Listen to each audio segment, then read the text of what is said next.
Hello दोस्तों, मैं विकास और स्वागत करता हूं आपके अपने यूट्यूब चैनल विकास राजपूत ऑफिशियल पर। दोस्तों, पिछली वीडियो में मैंने बताया था कि यूपीपीसीएस का सिलेबस जो है हम 30 डेज में कंप्लीट करने वाले हैं और एक चैलेंज लिया था कि 30 डेज में हमें यूपीपीसीएस का सिलेबस कंप्लीट करना है। तो ये 30 डेज का पहला दिन है जो कि चैलेंज हमने लिया था उसका। तो चलिए शुरू करते हैं। तो आज पढ़ने वाले हैं इंडियन पॉलिटी। इंडियन पॉलिटी में हम शुरू करने वाले हैं हिस्टोरिकल बैकग्राउंड। हिस्टोरिकल बैकग्राउंड जो भी पहले का जो लॉज थे उसके बारे में हल्का फुल्का पढ़ेंगे, ज़्यादा इतना डिटेल में नहीं पढ़ने वाले हैं। बट हाँ, वो पढ़ेंगे जो क्वेश्चन आ सकते हैं, जो आते हैं। ठीक है, तो एक तरह से रिवीजन करने वाले हैं जल्दी जल्दी। तो देखिए देखिए दोस्तों, क्या था 1773 से 1885 तक जो भी लॉ जो इंडिया में लागू होते थे ब्रिटिश ईस्ट इंडिया कंपनी के द्वारा, उसे कंपनीज रूल बोला जाता था। उसके बाद क्राउन यानी कि जो वहाँ का गवर्नमेंट थी, ब्रिटिश गवर्नमेंट थी, अगर वो लागू करती थी उसे क्राउन रूल बोलते थे, जो कि 1858 से लेकर 1947 तक लागू किए गए। ठीक है, ये मोटा मोटा चीजें समझ में आ गई। सबसे पहले जो एक्ट आया था वो आया था रेगुलेटिंग एक्ट 1773। देखिए डिटेल में आपको मॉडर्न हिस्ट्री यानी कि हिस्ट्री में भी पढ़ने मिलेगा और ज़्यादा डिटेल में हिस्ट्री में पढ़ने मिलेगा। यहाँ पर थोड़े कुछ कुछ प्रोविजंस है वो पढ़ लेंगे। ठीक है, तो सबसे पहला जो एक्ट था वो रेगुलेटिंग एक्ट 1773, जो कि रेगुलेट जो ब्रिटिश ईस्ट इंडिया कंपनी की जो भी अफेयर्स थे उसको रेगुलेट करने के लिए बनाया गया था। इसमें क्या था कि बंगाल जो गवर्नर ऑफ बंगाल था उसको गवर्नर जनरल ऑफ बंगाल कहा गया। ठीक है, एक सुप्रीम कोर्ट का भी इस्टेब्लिशमेंट किया गया कलकत्ता में। तो कलकत्ता में सुप्रीम कोर्ट, अगर वो कहा जाए कि सुप्रीम कोर्ट कहाँ इस्टेब्लिशमेंट किया, तो कलकत्ता में 1774 में किया गया, जिसमें एक चीफ जस्टिस और 3 अदर जजेस थे। सही है। इसमें अगर पूछे तो governor general, first governor general वो था लॉर्ड वॉरेन हेस्टिंग, जो कि 1773 से 85 तक था। ठीक है, अगली चीज ये थी कि एक काउंसिल बनाई गई जिसका नाम था एग्जीक्यूटिव काउंसिल, जिसमें 4 मेंबर जो कि इस काउंसिल को असिस्ट किए करेंगे। और ये जो एग्जीक्यूटिव काउंसिल थी वो थी गवर्नर जनरल को असिस्ट करने के लिए, उसकी सहायता करने के लिए। इसमें 4 मेंबर थे। ठीक है, साथ ही साथ एक प्रोविजन ये था कि जो सर्वेंट है, जो गवर्नमेंट सर्वेंट है, वो कोई भी प्राइवेट ट्रेड या फिर ब्राइब, घूसखोरी ये नहीं ले सकते वहां के लोगों से, यानी कि लोकल लोगों से घूसखोरी वगैरह ये नहीं ले सकते। इससे प्रोविजन था पूरा कंप्लीट। ठीक है, तो ये चीज हो गया। अगला जो एक्ट था दोस्तों वो था पिट्स इंडिया एक्ट 1784। जल्दी जल्दी हम खत्म करने वाले हैं। तो ये था कि रेक्टिफाई 1773 के एक्ट को कुछ रेक्टिफाई किया था। ठीक है, और एक्ट ऑफ सेटलमेंट भी कहा जाता है इसको। इसने क्या किया, एक चीज है कि जो कंपनी थी ब्रिटिश ईस्ट इंडिया कंपनी, उसकी जो पावर्स थी उसको डिवाइड किया कि कौन कौन सी पावर्स जो है पॉलिटिकली पावर्स है, कौन सी कमर्शियली पावर। सही है, इन दोनों की जो डिवीजन किया था वो पिट्स इंडिया एक्ट के थ्रू हुआ था। ठीक है, इसमें एक बॉडी बनाई गई, बोर्ड ऑफ कंट्रोल, जो कि पॉलिटिकल अफेयर्स को देखेगी। जो पॉलिटिकल अफेयर्स को देखने के लिए वो थी बोर्ड ऑफ कंट्रोल, और जो कमर्शियल अफेयर्स को देखने के लिए था कोड ऑफ डायरेक्टर। ठीक है, ये 2 बॉडीज बनाई गई। तो एक तरह से डुअल गवर्नमेंट जो काम किया वो किया इसने। ठीक है, पिट्स इंडिया एक्ट में। सही है, 2 एक्ट हैं, जल्दी जल्दी निपटा दिए, कोई दिक्कत नहीं है। उसके बाद अगला एक्ट दोस्तों देखते हैं ये देखते हैं।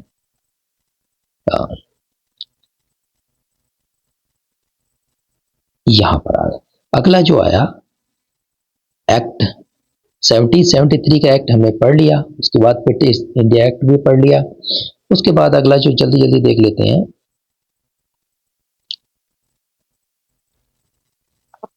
ये यहां पर डुअल कंट्रोल हो गया था, यहां तक हमने पढ़ लिया। अगला जो एक्ट आया था चार्टर एक्ट।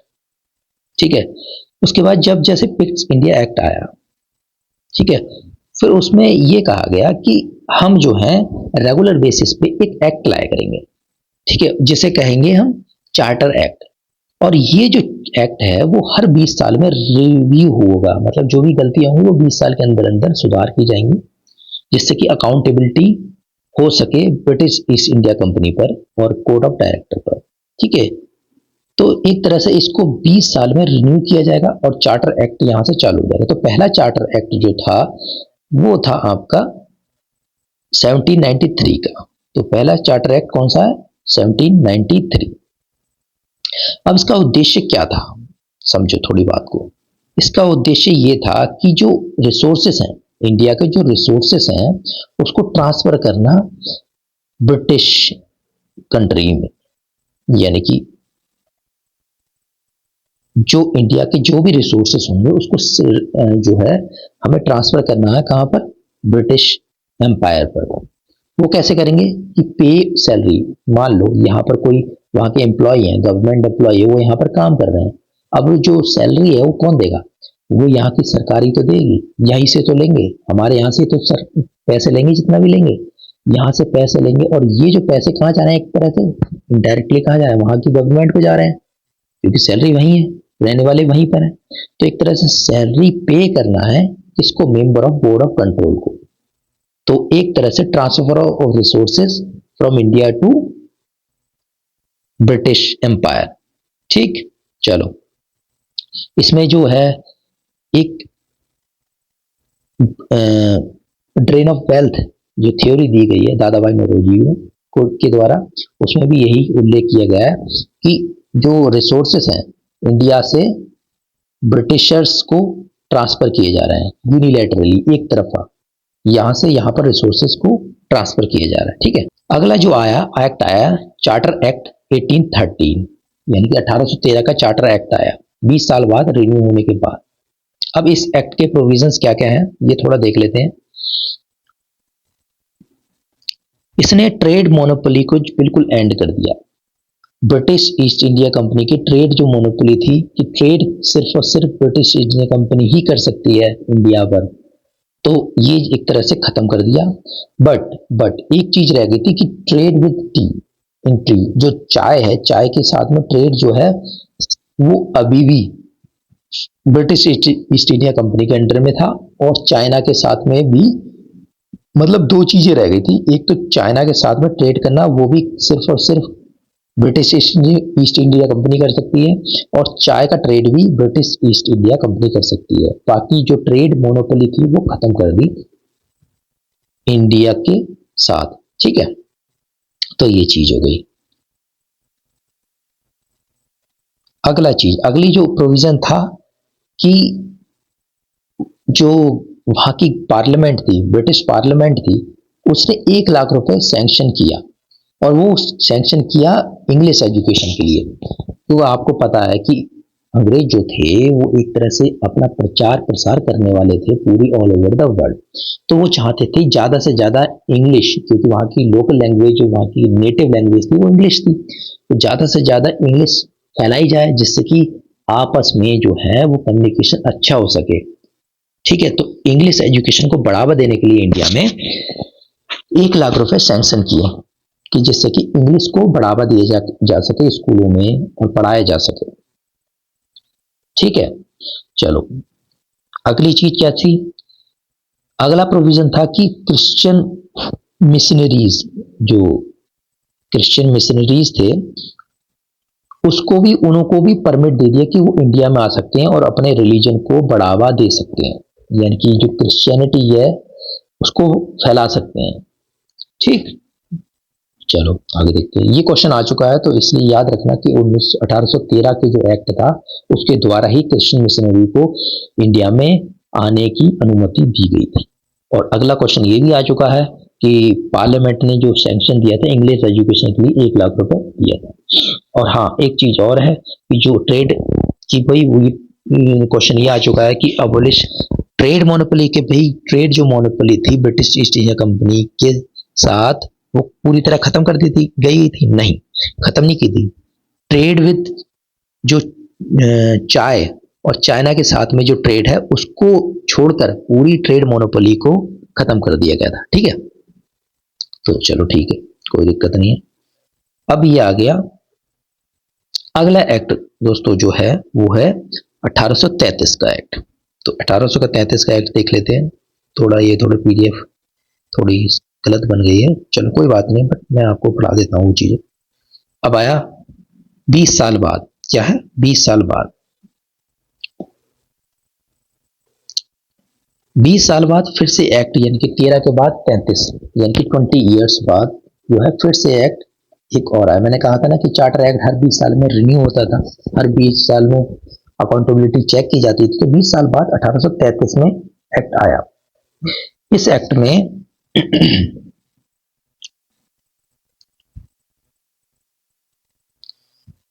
इस एक्ट में ट्रेड मोनोपोली थी वो पूरी की पूरी कंप्लीट अबॉलिश कर दी, खत्म कर दी।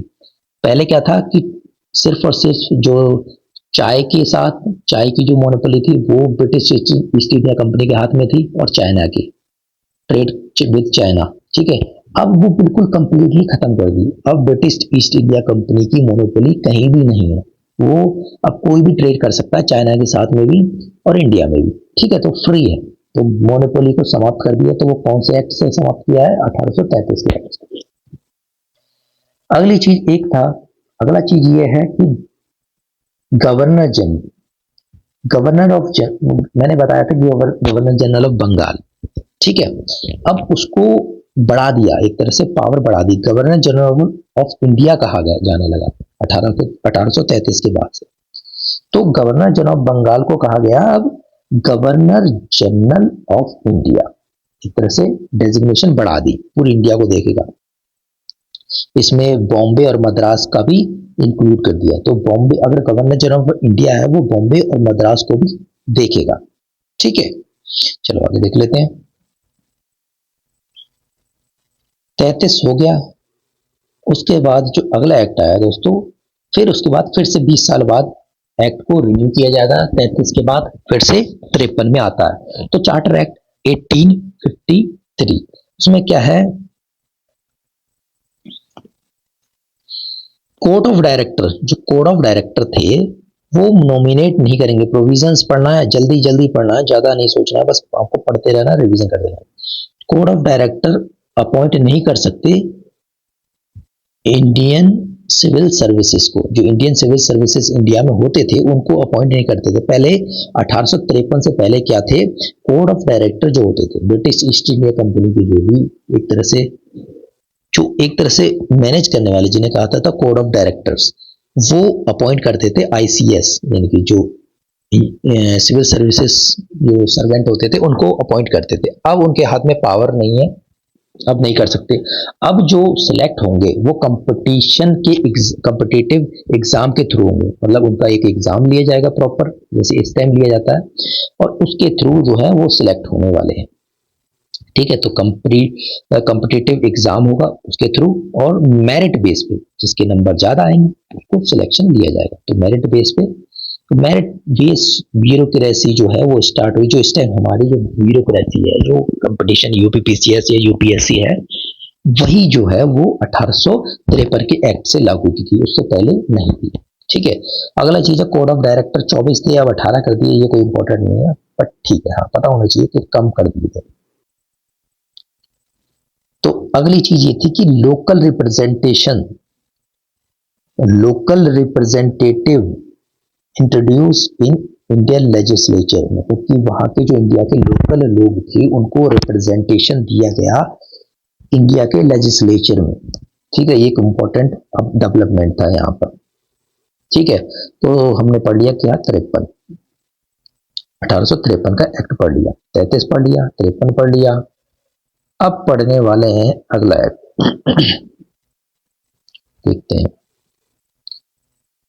सॉरी, थोड़ी ये पीडीएफ थोड़ा गलत बन गई, बट कोई बात नहीं, चलता है, इतना चलता है यार, इतना तो समझ सकते हो आप भी, बट आई होप आपको थोड़ा बहुत समझ में आ रहा होगा।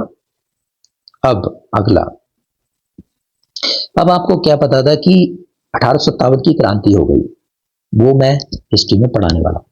तो 1857 की क्रांति हुई, उसके बाद जो है वहां की गवर्नमेंट को लगा कि कुछ ना कुछ तो चेंजेस करने पड़ेंगे, नहीं तो ये फिर से क्रांति कर सकते हैं। तो जैसे तैसे उन्होंने क्रांति का दमन किया, जैसे तैसे कि उसको रोका, क्रांति को रोका। अब उन्हें समझ में आ गया कुछ ना कुछ हमें चेंजेस करने पड़ेंगे। नहीं तो ये फिर नाराज हो जाएंगे। तो वो लेके आए गवर्नमेंट ऑफ इंडिया एक्ट 1858। अब यहां से गवर्नमेंट ऑफ इंडिया एक्ट शुरू हो रहे हैं। मैंने बताया था ना, क्राउन ओवरटेक कर दिया, वहां की जो गवर्नमेंट है, वहां का जो क्राउन है उसने ओवरटेक कर दिया। पहले क्या था, ब्रिटिश ईस्ट इंडिया कंपनी थी, अब जो है क्राउन आ गया। तो क्राउन रूल बना रहा है, तो गवर्नमेंट ऑफ इंडिया एक्ट कहलाएंगे, गवर्नमेंट ऑफ इंडिया एक्ट 1858। अब इसको एक्ट को कहा गया एक्ट ऑफ बेटर एडमिनिस्ट्रेशन, कि अच्छा एडमिनिस्ट्रेशन हो उसके लिए एक्ट को बनाया गया। ठीक है। अगली चीज इसमें एक इंपॉर्टेंट डेवलपमेंट ये हुई थी कि जो ब्रिटिश ईस्ट इंडिया कंपनी है और कोड ऑफ डायरेक्टर है, ये दोनों चीजें हैं, इसको खत्म कर दिया है। यानी कि पहले ब्रिटिश ईस्ट इंडिया कंपनी थी और कोड ऑफ डायरेक्टर जो कि मैनेज करते थे, जो कि वहां पर बैठे होते थे ब्रिटिश में, लंदन में, इंग्लैंड में बैठे होते थे, इन दोनों को एंड कर दिया। यानी कि ब्रिटिश ईस्ट इंडिया कंपनी खत्म हो गई यहां से। ठीक।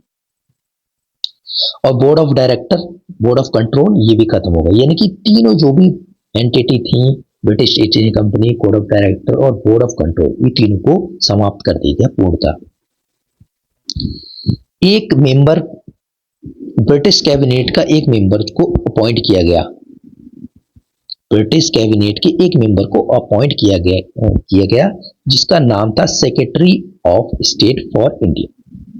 ठीक है, secretary of state for India. इसको असिस्ट करने के लिए 15 मेंबर और थे, लंदन में जो बैठते थे 15 मेंबर और बैठते थे। ठीक है। और इस पूरी कंप्लीट बॉडी को जो कहा जाता था, ये जो है secretary of state for India, और जिसके साथ में 15 मेंबर और होते थे, यानी कि एक ये और प्लस 15। ठीक है। ये जो 16 मेंबर की जो बॉडी होती थी उसे बोलते थे इंडिया हाउस इन लंदन। ठीक है। ये लंदन में बैठते थे बट पूरा एडमिनिस्ट्रेशन देखते थे, तो इंडिया हाउस इन लंदन इसको कहा जाता था। ठीक है। अब यहां से एक चीज और डेवलपमेंट होती है, एक अपॉइंट किया गया वॉइसराय। वॉइसराय जो है, पहले वॉइसराय नहीं होता था, गवर्नर जनरल ऑफ इंडिया था, इसको कहा गया आल्सो डेजिग्नेट, इसको दूसरा नाम भी गवर्नर जनरल ऑफ इंडिया भी कहा गया और वॉइसराय भी। तो एक तरह से जो गवर्नर जनरल ऑफ इंडिया था उसे वॉइसराय कहने लगे अब से। ठीक है। अब आगे नाम जो भी सुनोगे वॉइसराय ही सुनोगे। पहले गवर्नर जनरल ऑफ इंडिया था, गवर्नर जनरल ऑफ बंगाल, ठीक है, और उसके बाद गवर्नर जनरल ऑफ इंडिया, उसके बाद वॉइसराय। अब वॉइसराय आपको सुनने मिलेगा। ठीक है। यहां से हमारी चीजें हो गई 1858 के एक्ट की तहत। अब देख लेते हैं आगे। एक एक्ट बहुत इंपॉर्टेंट है, तो अभी को एक मिनट दिखाता हूँ। हाँ, ये चीज। फिर उसके बाद जो एक्ट आया 1861 का एक्ट आया, इंडिया काउंसिल एक्ट 1861। इसमें इंपॉर्टेंट बस इतना इंपॉर्टेंट है कि आपको इसमें जो क्वेश्चन अब तक आया है, मैंने जहां तक देखा है, वो क्वेश्चन ये आया है कि जो पोर्टफोलियो सिस्टम, जो स्टेम डिपार्टमेंट जो बनाए जाते हैं, जैसे खेल मंत्रालय या फाइनेंस मिनिस्ट्री, ये सब मिनिस्ट्रीज वगैरह जो आई थी, वो आई थी 1861 के एक्ट से, जो बहुत ही इंपॉर्टेंट है। ठीक है। याद, बस इतना ही याद रखना है, डिपार्टमेंटलाइजेशन प्रमोटेड, यानी कि जो डिपार्टमेंट है, जो मंत्रालय है, ठीक है, मिनिस्ट्रीज हैं, उसको प्रमोट किया गया। तो बस इतना ही याद रखना है कि पोर्टफोलियो सिस्टम है वो 1861 से आया, इससे इतना ही पूछा जाता है। ठीक है। चलो अगला देख लेते हैं। 53 हमने कर लिया है, 33 भी कर लिया है, 92, 92। अब फिर अगला एक्ट आया इंडिया काउंसिल एक्ट 1892। ये भी एक सिंपल सा ही है। इसमें सीधे ये बात कहा गया है कि जो पहले बजट जो होता था, बजट का एक तरह से डिस्कशन, एमएलसी जो है, मेंबर ऑफ लेजिस्लेटिव काउंसिल जो है, एग्जीक्यूटिव काउंसिल से एक बार क्वेश्चन पूछ सकते हैं। ठीक है। जो क्वेश्चन है, कुछ भी जो मेंबर ऑफ काउंसिल हैं, जो एमएलसी हैं, वो एक तरह से एक बार एग्जीक्यूटिव काउंसिल से क्वेश्चन पूछ सकते हैं और बजट पे जो है वो डिस्कस कर सकते हैं। ओनली डिस्कशन, ठीक है, अपनी राय कुछ नहीं देंगे, वो आगे पढ़ेंगे। केवल केवल डिस्कशन जो है, एमएलसी जो है बजट पे डिस्कशन कर सकते हैं। आप अपने आप को, आपकी कोई भी राय वैलिडिटी नहीं मानी जाएगी, बस खाली डिस्कस कर सकते हो, बाकी आपकी कोई मानी नहीं जाएगी कि हाँ भैया हम इनकी चीज में सुनेंगे। ठीक है, तो ये चीजें हैं, बस 2-3 टॉपिक थी। अब उसके बाद जो है वो हम जो एक्ट, अगले एक्ट है, यानी कि जो अगला एक्ट हो गया जो 1909 से आगे के एक्ट है जो, वो हम हिस्ट्री में पढ़ने वाले हैं, क्योंकि वो जो है वो हिस्ट्री में ज्यादा पॉलिटिकली इंपॉर्टेंट है, हिस्टोरिकली ज्यादा इंपॉर्टेंट है, यहाँ पर इंपॉर्टेंट है नहीं। ठीक है, तो ठीक है, चलो अगले देख लेते हैं। अगला टॉपिक जो हम करने वाले हैं वो क्या करने वाले हैं। अगला टॉपिक दोस्तों करने वाले हैं मेकिंग ऑफ कॉन्स्टिट्यूशन। देखो कि इसमें ये बताया गया कि जो कॉन्स्टिट्यूशन है वो कैसे, इसको भी थोड़ा जो जो इम्पोर्टेंट है, मैं कह रहा हूं जो जो इम्पोर्टेंट है, जो कि एग्जाम में आने वाले हैं, बस वो ही करेंगे। ठीक है, तो सबसे पहले जो कॉन्स्टिट्यूशन का जो बीज जो कहा गया कि कॉन्स्टिट्यूशन हमें लागू करना है, कॉन्स्टिट्यूशन बनाना होगा, वो एम.एन. रॉय 1934 में दिए गए। एम.एन. रॉय के द्वारा 1934 में जो है कॉन्स्टिट्यूशन का नाम दिया गया। तो कॉन्स्टिट्यूशन असेंबली जो था वो सबसे पहले एम.एन. रॉय ने दी। ठीक है, 1934 में। चलो ठीक है, और जो कॉन्स्टिट्यूशन जो कॉन्स्टिट्यूएंट असेंबली है वो नवंबर 1946 कैबिनेट प्लान आया था, जो कि हम हिस्ट्री में पढ़ने वाले हैं अभी इस टाइम, बस इतना याद रखो, कैबिनेट प्लान था, उसके थ्रू कॉन्स्टिट्यूएंट असेंबली को बनाया गया। कैबिनेट मिशन जो आया था, कैबिनेट प्लान आया था, उसने एक रिकमेंडेशन की थी कि आप जो है, एक सजेशन दिया था कि आप एक कॉन्स्टिट्यूएंट असेंबली बनाओ, और हम एक कॉन्स्टिट्यूशन बना के दो, तब उसके बाद हम यहाँ भारत को छोड़ के जाएंगे, जिससे कि हमें पता लगे आप इसको रन कर सकते हैं नहीं। तो इंडिया ने कहा कि चलो ठीक है हम करते हैं। तो उसके लिए कॉन्स्टिट्यूएंट असेंबली के लिए कुछ इलेक्शंस भी होने थे, क्योंकि वहां पर मेंबर्स होंगे, वही लॉज बनाएंगे, तो एक तरह से फिर इलेक्शन हुआ। तो टोटल जो कॉन्स्टिट्यूएंट असेंबली की जो स्ट्रेंथ थी वो 389 स्ट्रेंथ थी, जिसमें से 96 जो सीट्स थी ब्रिटिश इंडिया की थी, और 93 जो प्रिंसली स्टेट की थी। ठीक है, ये अलग मैटर है, यहाँ खत्म कर दो, यहाँ नहीं पढ़ना है। ठीक है, अब देखो, सॉरी, एक चीज और आती है, जो कॉन्स्टिट्यूएंट असेंबली है, क्वेश्चन पूछा जाता है कि कॉन्स्टिट्यूएंट असेंबली क्या नॉमिनेटेड थी या फिर इलेक्टेड थी। ये पार्टली इलेक्टेड थी, पार्टली नॉमिनेटेड थी। अब इनडायरेक्टली इलेक्टेड कह सकते हो, सीधी सीधी भाषा में अगर कोई सीधी सीधी पूछे तो इनडायरेक्टली इलेक्टेड थी और नॉमिनेटेड थी। इसमें डायरेक्ट इलेक्शन नहीं था, जैसे हम इस टाइम प्रधानमंत्री के इलेक्शन हो जाते हैं। डायरेक्ट इलेक्शन का जो कि हमारे जो पॉपुलेशन है, जो हमारी जो पीपल ऑफ इंडिया, वो पार्ट देते हैं, नहीं, ऐसा नहीं होता था। इनडायरेक्टली इलेक्शन होते थे, कुछ गिने चिन्हों के हाथ में ही ताकत होती थी जो कि वोट डालेंगे। ठीक है, but not directly elected by the people. Adult franchise नहीं थी, जो जैसे इंडिया में 18 से बाद में भी वोट कर सकते, नहीं, इसमें नहीं था ऐसा कुछ।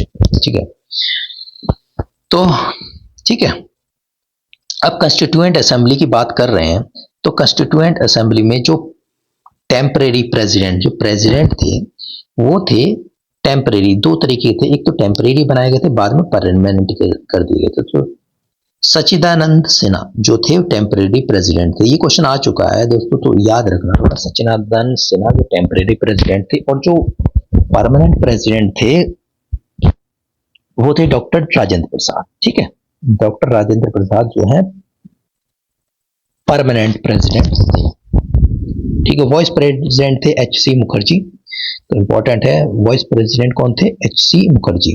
ठीक है, कॉन्स्टिट्यूशन एडवाइजर जो थे सर बी.एन. राव। तो इंपॉर्टेंट खाली दो चीजें इंपॉर्टेंट, टेम्परेरी और परमानेंट। इसमें कंफ्यूजन हो जाते हैं हम। ठीक है, अगली चीज बहुत ही इंपॉर्टेंट मैं बताने वाला हूं। देखो यहाँ देखो, ये देखो, अब ये आए एक ऑब्जेक्टिव रेल। अब यहाँ पर ठीक है, ड्राफ्टिंग कमेटी अभी कॉन्स्टिट्यूशन में चल रहे हैं, तो ड्राफ्टिंग कमेटी में भेजा जाता है। ड्राफ्टिंग कमेटी जो कॉन्स्टिट्यूशन को ड्राफ्ट करेगी उसको बोलते थे कि जैसे मतलब मेरे को जो कॉन्स्टिट्यूशन है, कैसे कैसे कॉन्स्टिट्यूशन बनेगा उसका ड्राफ्ट, एक जो ढांचा था उसको बनाने के लिए एक कमेटी बनाई गई थी। वो कमेटी जो है 29 अगस्त 1947 को बनाई गई, जिसके चेयरमैन थे doctor B R Ambedkar, Bhimrao Ambedkar ji थे इसके चेयरमैन। ठीक, इसके मेंबर भी मैं बताऊंगा, अभी रुको जरा, बहुत इंपॉर्टेंट है, बट देखो जाओ अभी तुम क्या करना है। उससे पहले मैं कुछ चीज ऐसे ही बता देता हूँ। ऑब्जेक्टिव रेजोल्यूशन, देखिए आपने प्रियम्बल पढ़ा होगा, प्रियम्बल नहीं पढ़ा होगा तो पढ़ेंगे आप, ठीक है। बट देखो ऐसे प्रियम्बल है कि जो कि हमारे जो कॉन्स्टिट्यूशन में क्या होने वाला है, क्या क्या चीजें हैं, उसका एक तरह से रूपरेखा बता देता है। ठीक है, एक तरह से आइडेंटिटी कार्ड है एक तरह से वो कॉन्स्टिट्यूशन का। ऐसे ही पहले था ऑब्जेक्टिव रेजोल्यूशन, तो ये जवाहरलाल नेहरू के द्वारा लाया गया था 13 दिसंबर 1946 को, यानी कि 13 दिसंबर 1946 को ऑब्जेक्टिव रेजोल्यूशन लाया गया। एक तरह से ये क्या था, कॉन्स्टिट्यूशन का प्रियम्बल था, ऑब्जेक्टिव रेजोल्यूशन जिसे बोल देते हैं। ठीक है, ये जवाहरलाल नेहरू के द्वारा लाया गया। इसमें क्या था, फंडामेंटल राइट और फिलोसफी ऑफ द कॉन्स्टिट्यूशन, तो जितने भी हमारे फंडामेंटल राइट्स हैं वो बताए गए, और फिलोसफी क्या है, मतलब क्या उद्देश्य है कॉन्स्टिट्यूशन का, क्या फिलोसफी है कॉन्स्टिट्यूशन की, क्या स्ट्रक्चर है, वो इसमें बताया गया था। इसको अडॉप्ट कब किया गया, 22 दिसंबर 1947 को। तो 22 जनवरी, तो जनवरी याद रखना 26 जनवरी होती है, उसे याद रख लो, 26 जनवरी से 3 दिन 4 दिन पहले, और 26 जनवरी 1950 था, लेकिन ये 47। ठीक है, तो 22 जनवरी 1947 को क्या क्या अडॉप्ट किया, याद करना है, अभी से रट देना है यहीं से दिमाग में, याद कर लेना। ऑब्जेक्टिव रेजोल्यूशन कब लाया गया, 13 दिसंबर 1946 को लाया गया। 13 दिसंबर 1946 जवाहरलाल नेहरू के द्वारा लाया गया। इसमें क्या था, fundamental and philosophy of the constitution. Adopt कब किया गया, जनवरी 22 1947 को, 1947 को अडॉप्ट किया गया। ठीक, बाद में मॉडिफाई किया गया, उसे प्रियम्बल कहा गया। ठीक है, चलो अगले देख लेते हैं क्या। ड्राफ्टिंग कमेटी मैंने बता दी कब लाई गई, 1947 को, बी आर अम्बेडकर जो थे हमारे, वो थे यहाँ के चेयरमैन। ठीक है, अब देख लेते हैं, एक चीज मैं बताता हूँ आपको, कुछ फैक्ट बताने वाला हूँ। अब देखो यहाँ देखो, ड्राफ्टिंग कमेटी की बात कर रहा हूं मैं, देखो वही पढ़ा रहा हूं जो क्वेश्चन बनते हैं। देखो मैं चाहूं तो ये भी बना सकता हूँ, वो डिटेल का बहुत मैटर, बहुत तगड़ा मैटर है, वो भी पढ़ना है, बट अभी नहीं पढ़ना है। ठीक है, ड्राफ्टिंग कमेटी मैंने बताया था, ड्राफ्टिंग कमेटी क्या थी, कमेटी थी जो कि ड्राफ्ट करेगी कॉन्स्टिट्यूशन को, जिसके मेंबर कौन थे, अगस्त में 29 अगस्त 1947 को, 15 अगस्त मान लो, उसके बाद जो है उसको बनाया गया, सेटअप किया गया। इसमें चेयरमैन थे कौन, हमारे doctor B R Ambedkar, Bhimrao Ambedkar ji थे। अब देखो यहाँ देखो 7 मेंबर है, 7 लोग। अब इनको याद करना इज वेरी डिफिकल्ट। ठीक है, कि हमें ये पता नहीं है कि कैसे याद करना है, तो इसके लिए मेरे दिमाग में जो मैंने ट्रिक बनाई थी, मुझे अपना खुद का याद करने की ट्रिक है। देखो अब भगवान कृष्ण है, ठीक है, तो भगवान कृष्ण का नाम है गोपाल कृष्णा, के एम कृष्णा, के कृष्णा, ये चलो इनको तो हम पता लग जाएंगे अलग से। ठीक है, ठीक है, चलो ठीक है, यहाँ देख लो, माधव, माधवी कृष्ण जी का ही नाम है ना, माधव, माधव, फिर यहाँ कृष्णा। ठीक है, अब समझो, देखो कितने कृष्ण जी हैं, 1 2 3 4 और 5, 5 मेंबर तो, और एक अंबेडकर जी को तो याद रहते ही है। ठीक है, तो इनको यहाँ तो यही रहने दो। ठीक है, तो 5 मेंबर हमने कृष्ण जी से रिलेटेड है, तो याद रखना है, ज्यादातर कृष्ण जी से अगर ऑप्शन में आया कि कौन से मेंबर नहीं है, क्वेश्चन में इतना ही आएगा कि which one is not the member of drafting committee. तो सबसे पहले अगर कृष्ण जी से रिलेटेड कोई भी आया तो सीधे सीधे वो मेंबर है, तो उसको काट देना है, कि अगर नहीं है तो उसको काट देना। तो सबसे पहले एन गोपाल स्वामी अयंगर, अलादी कृष्ण स्वामी अयंगर, डॉक्टर के.एम. मुंशी, सैयद मोहम्मद सैदुल्ला। तो यहाँ पर एक याद रख लेना, सैयद मोहम्मद सैदुल्ला थे। ठीक है, उसके बाद एन माधव राव, एन माधव राव भी थे, जो कि बीएल मीटर के रिप्लेस किए गए थे। ठीक है, तो एन माधव राव, फिर टीटी कृष्णामाचारी, टीटी कृष्णामाचारी। ठीक है, तो ये हो गए 7 में। कौन कौन से? अंबेडकर जी थे। उसके बाद कौन से थे? गोपाल स्वामी, कृष्ण स्वामी, देखो गोपाल स्वामी, कृष्ण स्वामी, और जितने कृष्ण जी के नाम है, गोपाल स्वामी, कृष्ण स्वामी, माधव राव, ठीक है, कृष्णमाचारी, 4 तो यही होगा। फिर उसके बाद के.एम. मुंशी, के.एम. मुंशी का नाम बहुत ज्यादा सुना होगा, तो के.एम. मुंशी हो गए। उसके बाद आपके आ गए सैयद मोहम्मद सैदुल्ला और बी.आर. अम्बेडकर। ठीक है, तो ये चीज हो गई खत्म। क्लियर? याद हो गए होंगे, याद होते ही जाना, याद करते जाना, देखो बाद में कुछ नहीं होगा। और दूसरी चीजें ये है कि मेजर कमेटीज, जैसे कमेटीज पूछी जाती हैं कि कौन कौन सी कमेटीज के कौन कौन से चेयरमैन थे। ठीक है, तो कमेटी के चेयरमैन, जो कमेटी बनाई गई थी, जो पावर कमेटी थी, वो जवाहरलाल नेहरू, कॉन्स्टिट्यूशन कमेटी उनके भी जवाहरलाल नेहरू, प्रोविंशियल सरदार वल्लभ भाई पटेल। आपको पता होगी ना, सरदार वल्लभ भाई पटेल ने जो यूनियन, जो हमारे देश को एक तरह से एकीकरण किया था बाद में आजादी के बाद, तो सरदार वल्लभ भाई एक तक प्रोविंशियल कॉन्स्टिट्यूशन कमेटी थी, ड्राफ्टिंग कमेटी बी.आर. अम्बेडकर थे। और तो ये चीजें बस इतनी इंपॉर्टेंट चीज थी, कुछ ज्यादा इतनी नहीं है। ठीक है, चलो, तो एक तरह से कॉन्स्टिट्यूशन बन गया। कैसे बना ये समझ में आ गई। अब थोड़ी फैक्ट देखो, ऐसा है ना, बिना फैक्ट के यूपीपीसीएस नहीं निकलने वाला। चलो एक फैक्ट बताता हूँ, कुछ थोड़ा थोड़ा आपको, वो आपको रटने है भाई साहब, रट के ही काम चलेगा आपका। ठीक है, चलो यहाँ देखिए, यहाँ देखिए, यहाँ देखो, ये देखो, कमेंसमेंट ऑफ द कॉन्स्टिट्यूशन, जो कमेंसमेंट जो है, जो वो लागू किया गया 26 जनवरी 1950 को कॉन्स्टिट्यूशन लागू किया गया। कॉन्स्टिट्यूएंट असेंबली की जो पहली मीटिंग हुई थी 9 दिसंबर 1946 को हुई थी। पहली मीटिंग कॉन्स्टिट्यूएंट असेंबली की जो हुई थी, वो हुई थी 1946 9 दिसंबर। तो याद रखो, दिसंबर में हुई थी 1946। ठीक, यानी कि 47 में आजादी हुई, उससे पहले कॉन्स्टिट्यूएंट असेंबली हुई। कॉन्स्टिट्यूएंट असेंबली को बनाया गया नवंबर 1946 को। तो 1946 को बनाया गया, नवंबर में बनाया गया, दिसंबर में पहली मीटिंग हुई। ड्राफ्टिंग कमेटी 29 अगस्त 1947 को ड्राफ्टिंग कमेटी बनाई गई।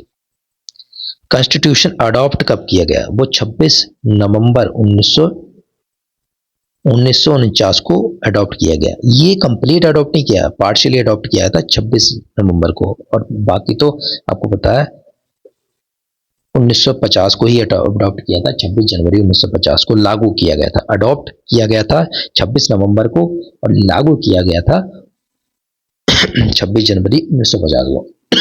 सॉरी। अब अगला, ये फैक्ट हो गए आपके। चलो अगला देख लेते हैं क्या चीजें हैं इंपॉर्टेंट।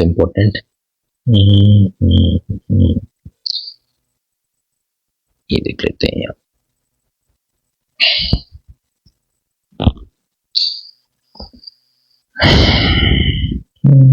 यहाँ देखते हैं, थोड़े इंपॉर्टेंट फैक्ट है। एक इंपॉर्टेंट फैक्ट इसलिए मैं बता रहा हूँ, ये चीजें मैंने इसलिए पीडीएफ बनाई है कि जो आप बोलना, जो मुझे लगता है पढ़ने में इंपॉर्टेंट है, जिससे क्वेश्चन बनते हैं, वही मैंने एलिफेंट जो है सिंबल था किसका? कॉन्स्टिट्यूएंट असेंबली का जो सिंबल था वो एलिफेंट था। याद रखना कभी, what is the symbol, what was the symbol of constituent assembly? तो एलिफेंट था। लीगल एडवाइजर थे वो बी.एन. राव थे। सेक्रेटरी मैंने बता दी थी, सेक्रेटरी थे वो I.H.B.R. अयंगर। ठीक है, चीफ ड्राफ्टमैन जो थे वो थे आपके S.N. मुखर्जी। ठीक, उसके बाद हम देखते हैं कैलीग्राफर जो थे प्रेम बिहारी राजदान, ठीक है, राजदा, ठीक है। तो प्रेम बिहारी जी तो जो थे वो कैलीग्राफर थे। तो जो ओरिजिनल जो कॉन्स्टिट्यूशन था वो इनके द्वारा लिखा गया था इटैलिक स्टाइल में। जैसे हमने इटैलिक में देखा होगा ना, ये इस तरह से इटैलिक में, तो इटैलिक स्टाइल में जो ओरिजिनली हैंड रिटन था वो इनके द्वारा प्रेम बिहारी नारायण के द्वारा जो है वो लिखा गया था। जो ओरिजिनल कॉन्स्टिट्यूशन था उसको ब्यूटीफाई किया था, उसको सजाया गया था, ठीक है, डेकोरेट किया गया था, वो नंद लाल बोस और ब्योहर राम मनोहर सिन्हा। तो राम मनोहर सिन्हा और नंदलाल बोस के द्वारा जो है इसको ब्यूटीफाई और डेकोरेट किया गया, ठीक है। चलो अगला देख लेते हैं। हिंदी वर्जन जो है वो वसंत कृष्ण वैद्य उनके द्वारा जो है कैलीग्राफी की गई, लिखा गया। जो हिंदी वर्जन जो था वसंत कृष्ण वैद्य, वसंत कृष्ण वैद्य। और जो इंग्लिश वर्जन था यानी कि जो ओरिजिनल वर्जन था वो मैंने आपको बता दिया, प्रेम बिहारी नारायण, ठीक। चलो हो गई कंप्लीट, आगे देख लेते हैं। अब दोस्तों अगर मैं बात करूं कॉन्स्टिट्यूशन के बारे में, तो कॉन्स्टिट्यूशन में सबसे पहले हमें पार्ट्स पता होने चाहिए, फिर शेड्यूल कितने हैं ये पता होना चाहिए। तो शेड्यूल से पहले मैं आपको पार्ट्स के बारे में बताता हूँ, ठीक है। उसको भी मैं तरीका बताऊंगा याद करने का, जो कि मैंने खुद किया। देखो ये फैक्ट थे कुछ, एक बार और रिवीजन कर लेता हूँ, मैं आपको करा देता हूँ फैक्ट्स के बारे में।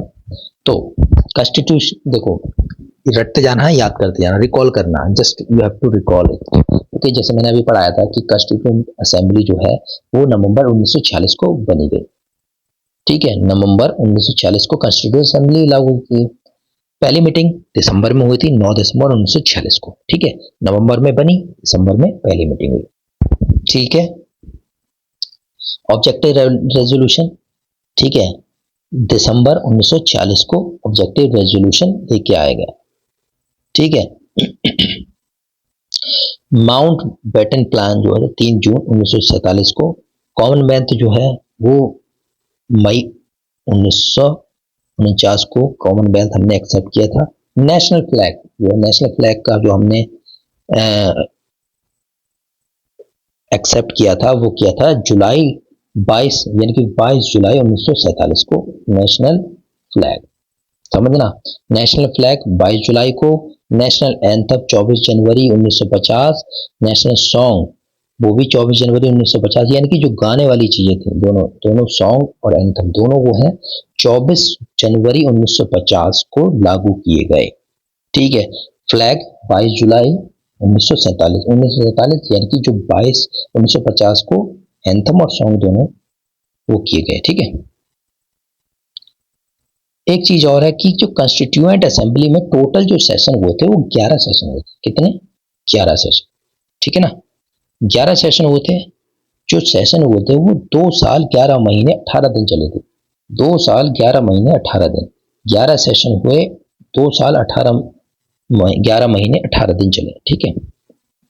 जो टोटल खर्चा हुआ था, अमाउंट हुआ था 64 लाख का खर्चा हुआ था।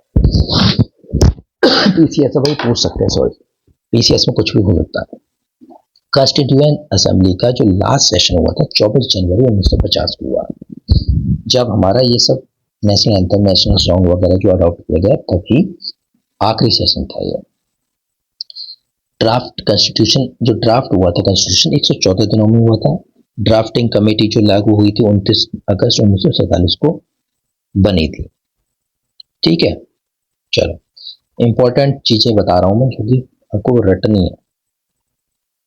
कॉन्स्टिट्यूशन जो है, कॉन्स्टिट्यूशन जो अडॉप्ट किया गया था 26 नवंबर 1949 को अडॉप्ट किया गया, जिसमें प्रीएम्बल था, आर्टिकल थे 395 और 8 शेड्यूल थे ओरिजिनली। उसके बाद कंप्लीट कॉन्स्टिट्यूशन जो फोर्स में आया यानी कि इनफोर्स हुआ, जो लागू किया गया, वो 26 जनवरी 1950 को लागू किया गया रिपब्लिक डे पर। अब इसी दिन क्यों चुना गया? क्योंकि इस दिन पूर्ण स्वराज डे बनाया जाता था 1930 को। जो पूर्ण स्वराज जो है वो अपनाया गया था 1930 को, जो जो कि 1929 के जो लाहौर सेशन था उसमें एक तरह से रेजोल्यूशन दिया गया था कि 1930 में हम एक तरह से पूर्ण स्वराज दिवस को हम मनाएंगे। इसलिए 26 जनवरी का दिन था, इसलिए हमने उसको यादगार रखने के लिए 26 जनवरी को चुना गया, 26 जनवरी 1950 को चुना गया, जैसे कि हम याद रखें। ठीक है, जो और चीजें इंपॉर्टेंट फैक्ट मैं बताता हूँ, ये मैंने आपको बता दिए हैं। जो हमारे इंडिया के जो फेडरल क्वाजी फेडरल किया केसी वेयर, ठीक है, बार्गेनिंग फेडरलिज्म मॉरिस जोन्स, ये तो बाद में पढ़ेंगे, इसकी जरूरत अभी नहीं है। चलो, और दूसरी चीज है, अगर ये भी पूछा जाता है, एक चीज ये है, मैं एक नई चीज बताता हूँ फैक्ट आपको।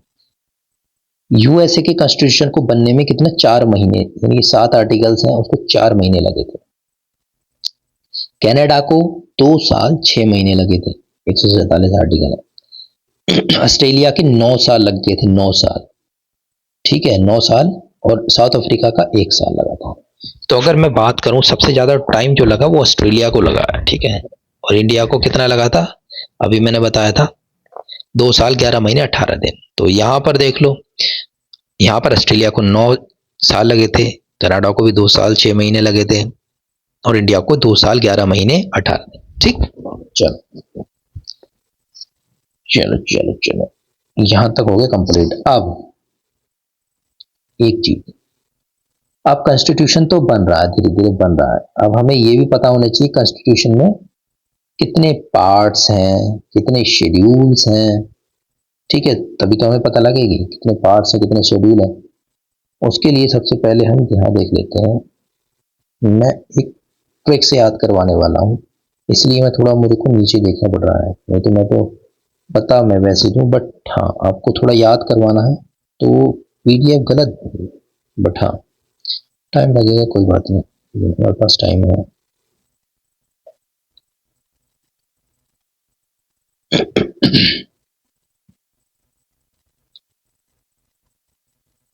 चलिए चलिए चलिए, फिर बाद में करेंगे इसको, देखना जब आगे मिलेगा तब हम देख लेंगे। फिलहाल तो हम सिर्फ पार्ट्स ये ले लेते हैं यहाँ पर, सॉरी बट क्या कर सकते हैं, अभी थोड़ी पीडीएफ गलत बन गई, ठीक है, यहाँ ये देखिए। तो दोस्तों सबसे पहले पार्ट्स के बारे में बात करते हैं। पार्ट्स, हमारे जो कॉन्स्टिट्यूशन में पार्ट्स 25 पार्ट्स दिए हुए हैं, यानी कि एक तरह से डिवाइड किया है कॉन्स्टिट्यूशन में। तो वो कॉन्स्टिट्यूशन क्या है, एक तरह से एक बुक है जिसमें लॉज वगैरह जो है हमारे लागू किए गए हैं, लागू करने, जो भी हमारे जो कॉन्स्टिट्यूशन, हमारा देश जो है कैसे चलेगा, क्या प्रोसेस होगी, उसके जो लॉज हैं वो हमारे कॉन्स्टिट्यूशन में दिए हुए हैं। कॉन्स्टिट्यूशन क्या है, एक बुक है, इसको पार्ट्स और आर्टिकल्स में डिवाइड किया गया है, आर्टिकल्स और पार्ट्स में डिवाइड किया गया है, ठीक है। तो इसमें 25 पार्ट्स जो है वो कॉन्स्टिट्यूशन में है। तो सबसे पहला जो पार्ट है वो यूनियन एंड टेरिटरी से रिलेटेड है, ठीक है, यूनियन एंड इट्स टेरिटरी से रिलेटेड है, ये देखिए। दूसरा पार्ट जो है सिटीजनशिप, तीसरा फंडामेंटल राइट्स, चौथा डीपीएसपी, और चौथे का ए भी फंडामेंटल ड्यूटीज है। उसके बाद 5वां वार्ड है यूनियन गवर्नमेंट, छठा स्टेट गवर्नमेंट, 7वां जो है वो डिलीट कर दिया गया, पहले था बट वो डिलीट कर दिया गया, 8वां यूनियन टेरिटरीज, 9वां पंचायत, 9वें का ए म्यूनिसिपालिटीज, कोऑपरेटिव फेडरलिज्म, ठीक है, कोऑपरेटिव्स 9वें का बी, 10वां जो है वो शेड्यूल ट्राइब्स एंड एरियाज, 11वां relation between union state and legislative and administrative, ठीक है। फिर उसके बाद जो है 12वां जो है वो फाइनेंस से रिलेटेड है, 13वां जो ट्रेड से रिलेटेड है, 14वां सर्विसेज, 14 का एक ट्रिब्यूनल, और इलेक्शन 15, सॉरी 16 स्पेशल प्रोविजन, 17 जो है वो है ऑफिशियल लैंग्वेज, 18 इमरजेंसी, 19वां मिसलिनियस, और 20 में जो है 368 यानी कि अमेंडमेंट, और 21 टेम्परेरी और प्रोविजंस जो भी हैं वो, और 22वां जो है टाइटल्स। अब देखो याद कैसे करने हैं, इंपॉर्टेंट यहाँ पर है, याद कैसे करना है? देखो, पहला आपको पता होगी यूनियन एंड इट्स टेरिटरी पे सबसे पहला आर्टिकल था we the people of India. ठीक है, तो हमें पता लग गया था पहला ही है वो, है ना। तो दूसरा जो है सिटीजनशिप, ये भी पता है, जैसे हम इंडियन हैं, सबसे पहले we the people of India, people of India तो क्या है पहला, सबसे पहले इंडियन है, उसके बाद इंडिया है तो उसके लिए हमें सिटीजनशिप भी लेनी पड़ेगी, तो दूसरा पार्ट जो है सिटीजनशिप से रिलेटेड है। दूसरा पार्ट किससे? सिटीजनशिप। तीसरा, जब सिटीजनशिप बन गए तो हमारे कुछ राइट्स भी मिलेंगे हमें, तो वो फंडामेंटल राइट है, फंडामेंटल राइट तीसरा फंडामेंटल राइट्स। अब देखो, कुछ राइट्स तो बन गए, अब राइट्स तो हमें मिल गए, लेकिन कुछ राइट्स ऐसे गवर्नमेंट ने बनाए थे, पार्लियामेंट ने बनाए थे, जो बाद में लागू होने वाले हैं, तो वो उसे कहा गया DPSP, directive principle of state policies. यानी कि आपके लिए राइट्स तो ये हैं, फंडामेंटल राइट्स आपके लिए हैं। अब कुछ गवर्नमेंट के ऊपर भी कुछ रखेंगे प्रेशर, यानी कि आपका तो है, अब गवर्नमेंट के आपकी सहूलियत के लिए कुछ गवर्नमेंट के हाथ में भी तो कुछ होना चाहिए, जो कि फ्यूचर में हमें लागू करना है, तो वो डायरेक्टिव प्रिंसिपल्स, यानी कि जो इस गवर्नमेंट के लिए प्रिंसिपल्स थे, डायरेक्टिव्स थे कि भाई गवर्नमेंट को ऐसे ऐसे चलाना चाहिए, उनके लिए कुछ प्रिंसिपल्स थे, वो डीपीएसपी चौथा। चौथे का ए जो है वो फंडामेंटल ड्यूटीज है। अब भाई आपके फंडामेंटल राइट्स तो होगा, ड्यूटीज भी तो होने चाहिए, चौथे का ए। अब देखो, समझो मोटी मोटी चीज, यहाँ देखो, ये है पांचवा जो है यूनियन गवर्नमेंट, छठा स्टेट गवर्नमेंट, तो ऐसे याद रखो, पांचवा यूनियन, छठा स्टेट, फिर स्टेट। यूनियन क्या है? सेंटर में है, फिर उसके बाद नीचे आएगा स्टेट पे, यहाँ यूनियन है, यहाँ यूनियन है, फिर स्टेट पे आएगा, फिर पार्लियामेंट पे आएगा। ठीक है, तो समझो पहले ये चीज है, पहले यूनियन यानी कि पांचवा यूनियन, फिर स्टेट आ जाएगा यहाँ पर, स्टेट, यूनियन, स्टेट, छठा, सातवां काट दो, ठीक है, सात फेरे वाला टाइप है वो काट दो, सात फेरे हमेशा पूरे हैं। फिर आठवां यूनियन टेरिटरीज, अब यहाँ तक स्टेट तो हो गया फुल टाइम, फिर यूनियन टेरिटरी यानी कि दिल्ली को पकड़ लो, यहाँ पर आपका स्टेट में यानी कि इंडिया को पकड़ लो, फिर उसके बाद आपका जो आप स्टेट में रह रहे हो उसको पकड़ लो, उसके बाद यूनियन टेरिटरी, हम दिल्ली में तो जाते हैं तैयारी करने के लिए, तो दिल्ली पकड़ लो। फिर उसके बाद हमारा आया गाँव में, हम फिर नीचे स्तर पर कौन सा? गाँव। तो हम गाँव में आ जाएंगे, कैसे? पहले सेंटर पे यूनियन, ठीक है, सेंटर पे यूनियन, फिर स्टेट यानी कि पांचवा, छठा, फिर यूटी, ठीक है, आठवां, फिर उसके बाद नमा जो है पंचायत, पंचायत जो होगा नमा, ठीक है। तो आपको याद होगा नमे तक, हमें पंचायत तक याद होगा, ठीक। अब उसके बाद क्या करोगे? म्यूनसिपालिटीज ले लोगे इसी में, क्योंकि जब आप पंचायती राज इंस्टीट्यूशन पढ़ोगे तो उसमें म्यूनसिपालिटीज नमे का ए, कोऑपरेटिव फेडरलिज्म, कोऑपरेटिव्स उसको भी नमे का बी, ठीक है, ये चीजें आपको याद रखनी है। उसके बाद 10वां, अब यहाँ तक तो ठीक है भाई, यहाँ तक आपने स्टेट में देख लिया, म्यूनसिपल पार्टीज देख लिया, पंचायत को भी पढ़ लिया। अब पंचायत के बाद कुछ ऐसे स्टेट है ना जहाँ पर पंचायत जो है लागू ही नहीं होती है, पंचायती इंस्टीट्यूशन लागू नहीं होते हैं, वो कहाँ है? शेड्यूल एरियाज, शेड्यूल ट्राइब्स, तो वहां के लिए क्या है? 10वां जो है शेड्यूल एरिया, शेड्यूल ट्राइब्स 10वां। समझ में आ गई? समझ रहे हो ना? यूनियन, स्टेट, फिर उसके बाद क्या है? यूटी, उसके बाद पंचायत। अब पंचायत हर जगह तो लागू होती नहीं, पंचायत कहाँ नहीं लागू होती? शेड्यूल एरिया, शेड्यूल ट्राइब्स, फिर 10वां शेड्यूल एरिया। 11वां 11वां का मतलब एक एक यानी कि 11, एक और एक 11 होते ना, के मतलब relation between state and union, मतलब अगर स्टेट जो है, यूनियन और स्टेट दोनों मिल जाए तो ताकतवर हो जाएंगे, तो relation between union and state, तो इसको क्या है? 11वां है। 12 मतलब फाइनेंस, 12 मतलब एक तरह से 12 साल, 12 से याद रखो, 12 साल में क्या है? पैसे डबल, कहते ना क्या एक साल में भैया पैसे डबल हो जाएंगे मेरे, 12 साल में पैसे डबल। 12 मतलब फाइनेंस से रिलेटेड, पैसे कहाँ डबल होंगे? जब फाइनेंस करेंगे, तो प्रॉपर्टी में डील करेंगे, प्रॉपर्टीज लगाएंगे, फाइनेंस करेंगे, इसमें पैसे डबल होते हैं ना। प्रॉपर्टी हम कोई खरीद लेते हैं, उससे पैसे डबल हो जाते हैं। तो 12 जो है वो है प्रॉपर्टी डबल, तो फाइनेंस जो है वो प्रॉपर्टी डबल हो जाएंगे। इसी में क्या है? Article right to property, article 300 A भी इसी में ही आता है, ठीक है। प्रॉपर्टी में पैसा डबल, तो एक तरह से आर्टिकल 12 साल में पैसा डबल किस में होता है? प्रॉपर्टी में, तो 12 साल में 12। 13 से मान लो यार ट्रेड, 13 ट्रेड, 13 ट्रेड, ट्रेडा 13 ट्रेड, तो 13 से ट्रेड, ट्रेड कॉमर्स जो है वो 13 है। 14 सर्विसेज। ठीक है, अब देखो, अगर हमें ये तो यह पता होना चाहिए भाई यूपीपीसीएस और यूपीएससी किस में आता है, तो वो 14 में आता है, याद रख लो ना, बस रट लो, बैठ गए। 14 मतलब यूपीपीसीएस। ठीक है, तो अगर मैं पूछूं कि 14 क्या है, तो पीसीएस है, सर्विसेज है।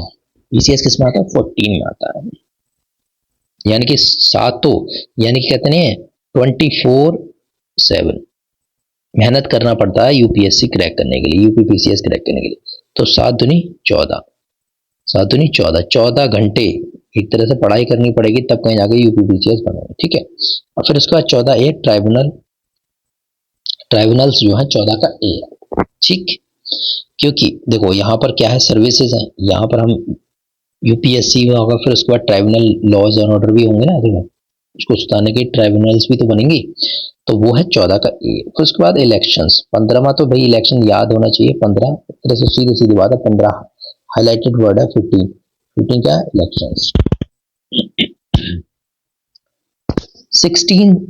16 में क्या है, रिजर्वेशन। याद रखो भाई, हमने देखा है आपको कि 16 आर्टिकल 16 पढ़ा होगा नहीं कि भाई कि एम्प्लॉयमेंट से रिलेटेड है, तो वहीं पर एम्प्लॉयमेंट देख लो कि रिजर्वेशन किससे रिलेटेड है, एससी एसटी ओबीसी वगैरह में जो है रिजर्वेशन दे रखा है ना, वो गवर्नमेंट जॉब में वो 16 आर्टिकल में भी है, और यहाँ 16 आर्टिकल। ठीक, सर्टेन क्लासेस को एक तरह से प्रोविजंस है, एससी एसटी ओबीसी में थोड़े प्रोविजंस है। ठीक है, वो 16 में है। 17 में ऑफिशियल लैंग्वेज, ऑफिशियल लैंग्वेज जो है वो है आर्टिकल, वो पार्ट 17 में ऑफिशियल लैंग्वेजेस को दिया गया है। ठीक है, तो अगर मैं कहूँ 350 ए लोकल लैंग्वेज मदर टंग जो है उसके ऊपर जो प्रमोशन के लिए कहा गया है, तो वो किस में है, ऑफिशियल लैंग्वेज, यानी कि पार्ट 17 में। ठीक है, उसके बाद हो जाएगा इमरजेंसी, 18वां इमरजेंसी। अब 18 इमरजेंसी को देखो, मैं बता रहा हूँ आर्टिकल कहते नहीं कि भाई ऐसा है 360 नहीं, 350, 351, 352, ठीक है, 352, ठीक है, इमरजेंसी वगैरह लगाते हैं, नहीं लगाते हैं, तो फाइनेंशियल इमरजेंसी का 360 पे, तो 352 से लेकर 360 तक जो है आर्टिकल इमरजेंसी से रिलेटेड है। तो 18 दूनी के उतने 36, 36 मतलब 360, 360 किस में आ गया, 18 किस में आ गया, इमरजेंसी। ठीक, यहां से देख लो 18 इंटू 2 यानी कि 360, यानी 360 क्या है, इमरजेंसी प्रोविजन है, तो क्या है, 18 पार्ट है। 19वां मिसलेनियस है। ठीक है, 20वां अमेंडमेंट है, 20 को अमेंडमेंट किया जाएगा कॉन्स्टिट्यूशन का, यानी कि 368 जो आर्टिकल है वो इससे रिलेटेड है। ठीक है, उसके बाद आता है 21वां टेम्परेरी, जो 370 था आर्टिकल, टेम्परेरी था ना, 370 आर्टिकल जो था वो प्रोविजंस थे, टेम्परेरी थे, तो 370 किसमें, 21 में, 21 में है 370। ठीक है, याद रखो टेम्परेरी है 21। 22 में शॉर्ट टाइटल वगैरह जो था, हिंदी हिंदी ये वगैरह जो है वो है 22 पार्ट्स। ठीक है, तो ये चीजें हमने पार्ट्स जो है रट लिए, याद हो गए होंगे आई होप। ठीक है, यूनियन टेरिटरी, सिटीजनशिप, एक बार और दोबारा वीडियो देख लेना पीछे, आपको समझ में आ जाएगा। ठीक है, पार्ट्स हमने पढ़ लिए। अब अगला अगला टॉपिक हमने पढ़ना है, देखो ये नहीं, शेड्यूल। ओके, नाउ शेड्यूल के बारे में बात करता हूं। तो हमारे जो कॉन्स्टिट्यूशन में कुछ शेड्यूल्स हैं। ठीक है, कुछ शेड्यूल्स ऐसे हैं देखिए, कुछ लॉज होते हैं जो वो आर्टिकल्स में नहीं दी जाते हैं, कुछ लॉ को बचा के रखा जाता है, उसमें वो जो लॉज बचा के रखे जाते हैं वो शेड्यूल में डाल दिए जाते हैं। पहले क्या होता था, कुछ शेड्यूल में जो है, देखिए अब यहां से दिखाता हूं मैं शेड्यूल कितने हैं। ठीक है, तो यहां पर देखिए टोटल मिला के जो है 12 शेड्यूल है। कितने, 12 शेड्यूल है। एक एक करके शेड्यूल पढ़ेंगे, डिटेल में नहीं जाएंगे, बट हमें थोड़ा समझ में आना चाहिए कितने शेड्यूल है। तो पहला शेड्यूल देखो, ट्रिक मैंने बता दी आपको, ट्रिक बताता हूँ। सबसे पहले ट्रिक देखो, tears, TEA R of old PM. तो tear of old PM, T मतलब फर्स्ट शेड्यूल, टी मतलब होता है यूनियन एंड द टेरिटरी, ठीक है। ई मतलब एमोल्यूमेंट्स, अलाउंसेस, प्रिविलेजेस। तो एमोल्यूमेंट्स जो है, अलाउंसेस वगैरह जो है वो ई में आते हैं, इनकी दूसरा शेड्यूल में। ए, इतना ही डिटेल में पढ़ना, इसमें इतना ज्यादा नहीं पूछा, ठीक है।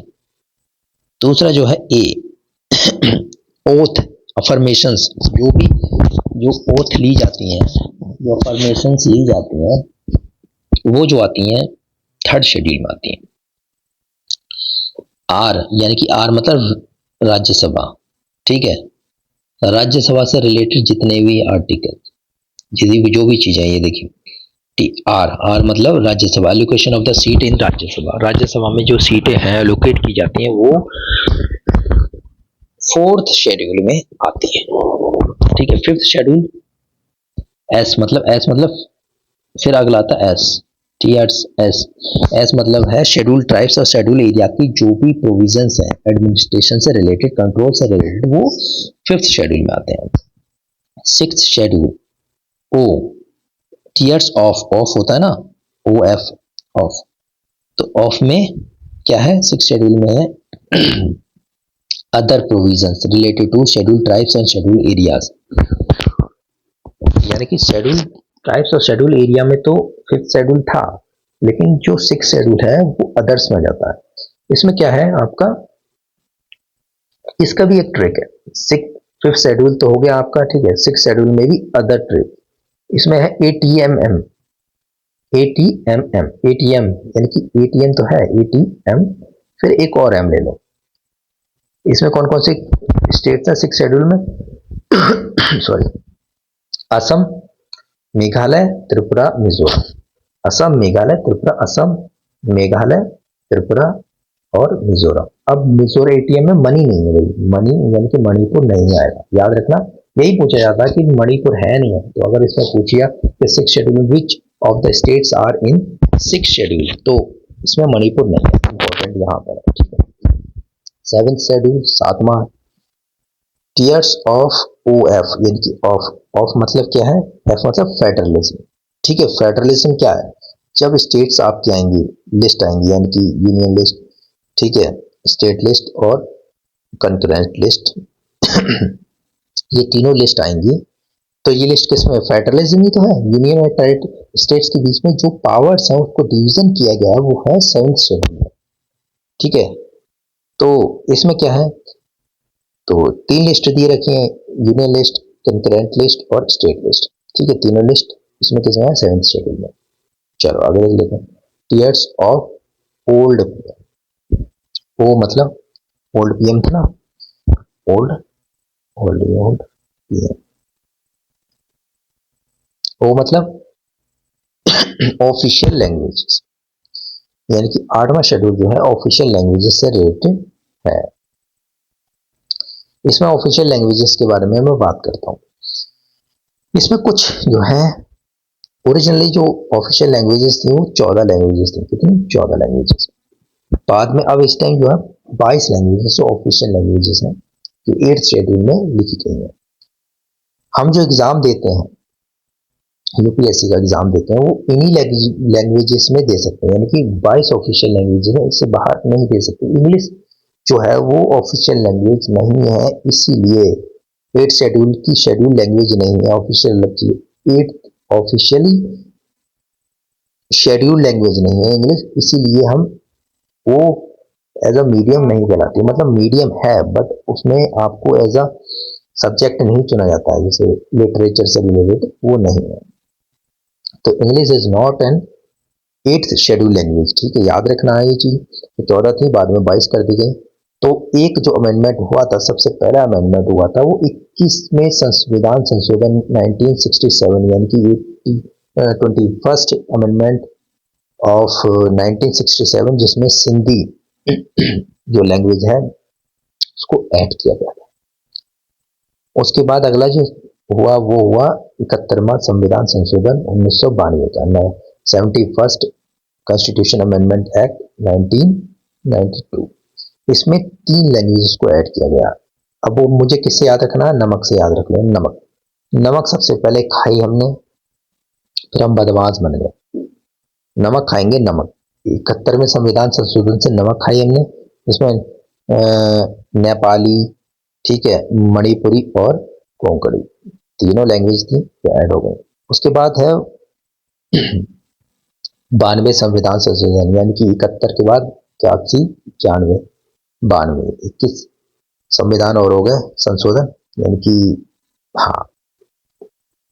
अब 92 संविधान संशोधन 2003 के द्वारा, यानी कि 92nd कॉन्स्टिट्यूशन अमेंडमेंट एक्ट 2003 के द्वारा जो है वो बदमाश बन गया।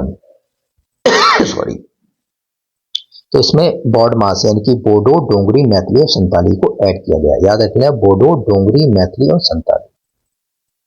96 कॉन्स्टिट्यूशन अमेंडमेंट एक्ट के थ्रू पहले था उड़िया, तो उड़िया कर दिया गया इसको, ठीक है, तो याद रखना है। तो एक तरह से मैं कह सकता हूँ कि 3 बार जो है कॉन्स्टिट्यूशन अमेंडमेंट एक्ट हुआ 8 शेड्यूल। बस सीधी मोटी मोटी बात।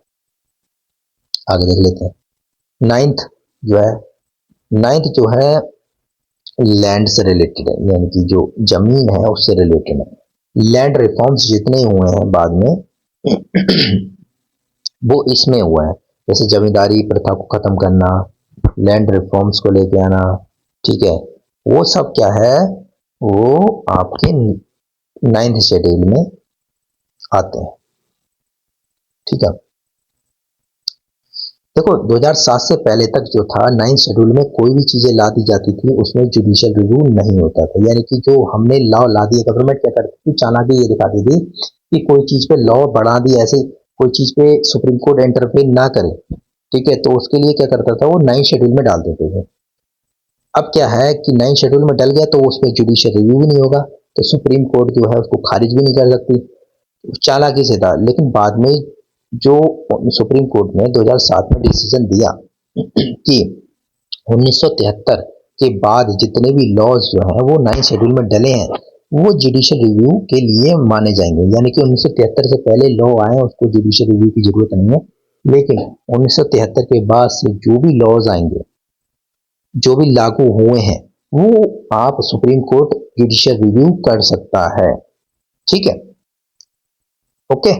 आगे ले 10th शेड्यूल ओल्ड आ गया ना, ओल्ड पीएम, डी मतलब डी, तो डी से रिलेटेड क्या है, 10th schedule anti defection law, यानी कि 52 कॉन्स्टिट्यूशन अमेंडमेंट एक्ट जो है 1985 का एंटी डिफेक्शन लॉ जो है वो 10th शेड्यूल से लाया गया। अब इसमें क्या था कि पहले क्या होता था कि कोई इधर से पार्टी से इधर में चला जाता था, कोई पार्टी किसी को छोड़ देता था, एक तरह से महाभियोग यानी कि एंटी डिफेक्शन लॉज जो है वो इसको लागू किया गया। इससे पहले ये नहीं था लागू। कि इसमें क्या है, इसमें प्रोविजन है disqualification of the member of the parliament and state legislation.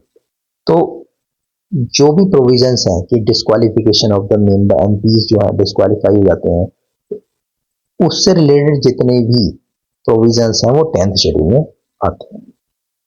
PM मतलब 11th और 12th।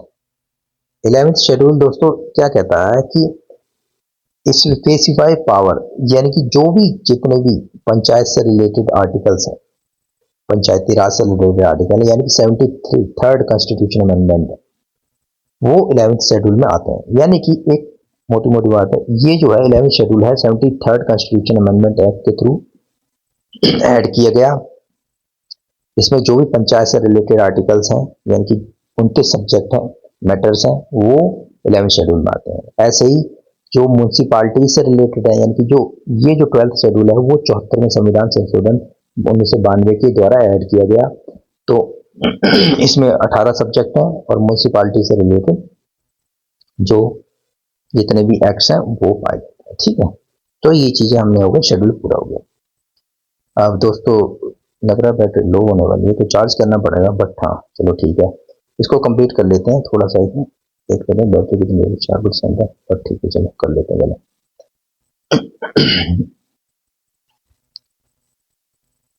तो नेक्स्ट वीडियो में बैटरी बंद होने वाला है, ठीक है। चलो दोस्तों तो ठीक है, अभी आज की वीडियो के लिए इतना ही काफ़ी है। नेक्स्ट वीडियो में मैं इससे आगे का पढ़ाऊंगा। 3 दिन में हमने कंप्लीट करना, ये पक्की बात है। तो अगली वीडियो दोस्तों मैं 3 दिन में कंप्लीट करवा दूंगा, ठीक है। चलिए दोस्तों, आई होप आपको वीडियो पसंद आई होगी, और पसंद आई है तो प्लीज़ चैनल को सब्सक्राइब जरूर कर देना, सपोर्ट करना।